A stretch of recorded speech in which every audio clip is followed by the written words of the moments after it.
Waterwall Country Walls 102, I'm Danny with the Community Coffee Convo. It's brought to you by the law offices of Peter F. Ferracuti, coffee provided by Starved Rock Coffee and enjoyed at Bruce & Ollies in the Brickerman Building in downtown Utica. For the month of August, we are highlighting a Peru Police Officer, Mark Credi. Well, my name is Mark Credi, lifelong resident of the Illinois Valley.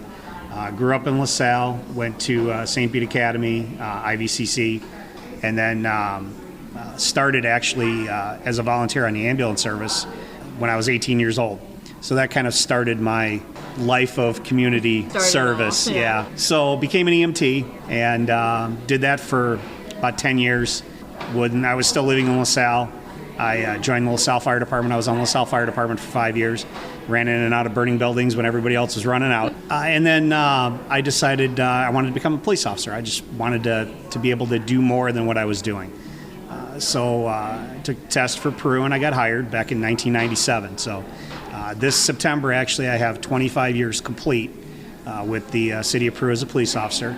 And then I started working over here in Utica about 5 years ago, part-time. I enjoyed the community. I wanted to be able to help out here. It's only a part-time police department.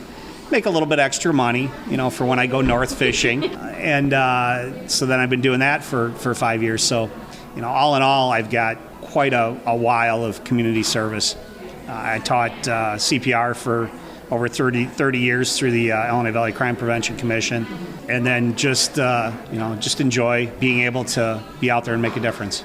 And I know you've got a really kind of a laundry list of ways that you've helped out the community on and off the clock. I know you've done a school resource officer, a lead child safety seat technician, which we've got a car seat safety check coming up September 17th this year. How are you going to be helping out with that? Well, that's right. I organize our annual during National Car Seat Check Saturday, which is going to be September 17th in Peru. It's at Hy-Vee, and we usually do anywhere between 40 to 50 car seats that day, which is great because then we know that that's more kids that are safe riding in their cars. Yeah, so anyone who's either going to be becoming a parent or a grandparent who just got a grandbaby or is looking into installing their car seats, you guys can help with that. Absolutely. The Peru Police Department has technicians on each shift, so all you have to do is just call, and we'll tell you where to come in. And we'll make sure that your seat is in safely. And you've also done, you're currently a co-coordinator of the Peru Police Department Youth Division Program. What do you do with that? With that, it's a diversionary program for when youth are arrested. They don't necessarily have to go through the court system. Mm-hmm. We can put them through our youth diversionary program, which allows us to be able to give them different types of punishment to help them to learn a lesson without having a criminal record. With everything that you do with the Peru Police Department, on the clock and everything, now you're off the clock volunteer work. You help out with a lot of things in your community. What are some things that you're passionate about when you're not working? Well, when I'm not working, I guess my wife has first say in what I do, but I also I used to coach Little League Baseball with both of my sons. I really enjoyed that. I'm involved with the St. Stephen's Society, the Knights of Columbus out of LaSalle, and, Cops for Cancer also. I try to help, when and where I can with that. Okay. My youngest son, who's 16, is going to LP. He plays baseball for them. He's going to be a sophomore this year. So it's the LP Booster Club, I guess, that's going to get my time doing stuff for them. So it sounds like you're a pretty busy guy. Utica, LaSalle, Peru, the whole community, the whole area. So when do you have time for Mark? There's time. I make time. We do get vacations. And I take one vacation where I go north fishing with my son and one of his friends. Mm-hmm. We go about an hour south of Canada, and I really enjoy that. So then in the fall, it's just me and another guy that go north fishing. My wife hasn't complained yet that I leave her home alone, because I believe when I leave, it's a vacation for her too. Right, yeah, it's her alone time. But we're gonna try to plan something here soon where it's just gonna be her and I to get away. And do you have any plans of retiring anytime soon, or what's your kind of plans moving forward with your career?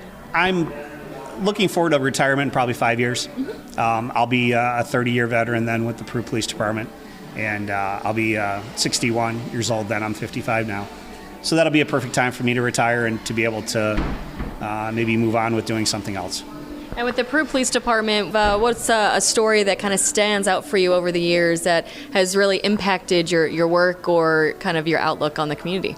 I guess there's not really any one thing in particular other than, the Peru Police Department was the first police agency in the state of Illinois who went first responder certified from the chief all the way down to the lowest officer. So I believe that made a huge impact on the community because our officers are first on the scene. So we're able to help someone before the ambulance gets there.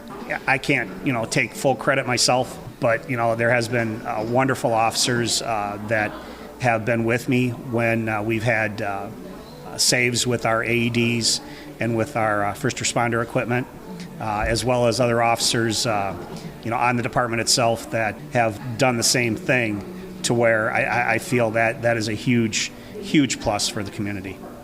And if somebody's looking into their future and looking to become a police officer, what do you think are some first steps or advice as a veteran in the business of how they can go about fulfilling that career? Well, right now there's a great need for law enforcement officers.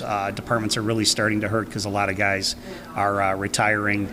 The political climate, unfortunately, in the state of Illinois does not really bode well for people wanting to become law enforcement officers. But the new guys that are coming on the department, the one thing I do like to tell them is to treat people with respect. That's the main thing. I mean, if you treat them with respect, you're going to get it back. There's a time for where you have to be an officer and make that arrest, but that still doesn't mean that you have to be overly aggressive with them or mean to them or disrespectful to them, because we're dealing with them at probably the lowest point in their life. And our young guys need to realize that they're the ones that are there to help these people. Even though you're making an arrest, it still does not have to be that worst point of their life. How can people kind of get started in the business in order to progress to maybe either working in Peru or the surrounding area? Education, I think, is the main thing. I've got an associate's degree in law enforcement through Illinois Valley Community College, but a lot of departments look for that educated officer. They want someone not just with life experience, but with the intelligence to be able to do the job. And now, with all of the different types of computers and technology that's out there, is completely different from when I started 25 years ago. So, I'm the old man on the department. I'm the one that I look to the young guys to tell me what to do and to teach me how to use these newfangled gadgets, if you want to call them that. But education, I think, is the number one thing. Get your associates, get your bachelor's, and then you will have more opportunities to advance with the department. And with any of the youth in the area who are looking forward into law enforcement in the future, is there any connections that they could do through the Peru Police Department or local surrounding police departments where they can kind of talk with people and see if this is something they're interested in? Well, sure, absolutely. Any officer is always willing to sit down and talk to anyone who is interested in becoming an officer. But there are some different departments in the area. I believe Princeton is still actively involved in an Explorer program, to where youth will be able to go in and experience what it's like to be an officer. But then, just sitting down and talking to someone, I think is the main thing. Talk to a veteran officer and then talk to a young officer to see why they got into it when they did and how they're enjoying it. Well, thank you so much for sitting down and taking the time with me today for our Community Coffee Convo, Mark. It was such a pleasure to get to know you and to learn more about our community and how you've impacted it. I appreciate it very much. Thank you. It's our Community Coffee Convo, brought to you by the law offices of Peter F. Ferracuti. Coffee provided by Starved Rock Coffee and enjoyed at Bruce & Ollies in downtown Utica on Walls 102.